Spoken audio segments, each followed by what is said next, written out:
नमस्कार. मराठी सिनेसृष्टीतील एक चिरतरुण अभिनेता अशी खास ओळख असलेले दिग्गज अभिनेता म्हणजे प्रसाद ओक.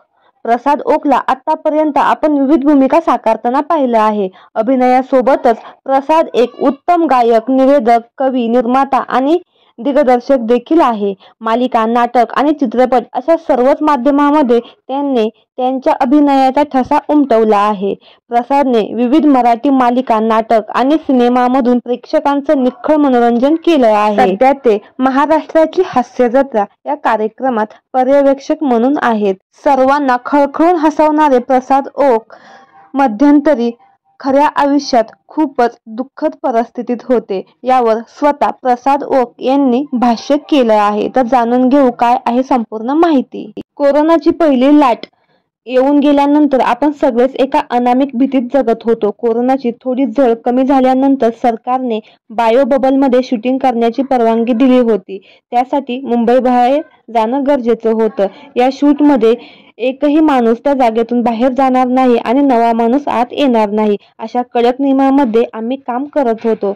या शूटिंगसाठी महाराष्ट्राची हास्य जत्रा या कार्यक्रमाचं शूटिंग दमणला चालू होतं. दमणला एका हॉटेलमध्ये महाराष्ट्राची हास्य जत्रा या कार्यक्रमाचा शोचा सेट उभारण्यात आला होता. आम्ही नेहमीप्रमाणे सकाळी 6 ते 7 वाजता उठलो. मी उठून फ्रेश झाल्यावर फोन बघितला तर माझ्या बायकोचे 8 ते 10 मिस कॉल पडले होते. तिला फोन करताच मला समजलं की माझे वडील गेले आहेत. पुण्यात माझे खूप चांगले मित्र आहेत. एका मित्राच्या माध्यमातून मी पुण्यातील वैद्यकीय अधिकाऱ्यांशी संपर्क साधला. त्यांना मी विचारलं की आपण काय करू शकतो.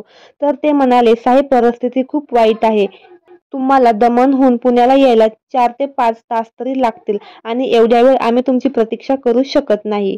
त्यामुळे कोरोनाच्या काळात प्रसाद यांना वडिलांच्या अंत्यविधीला देखील पोहोचता आलं नाही. त्यावेळी त्याने भावाला व्हिडिओ कॉलद्वारे वडिलांना अखेरचं पाहण्याची विनंती केली. मात्र नियमामुळे तेही शक्य झालं नाही. वडिलांजवळ असलेल्या प्रसादच्या भावाला तिथे मोबाईल नेण्याची परवानगी नव्हती. त्यामुळे प्रसाद ओक यांना वडिलांना शेवटचं देखील पाहता आलं नाही.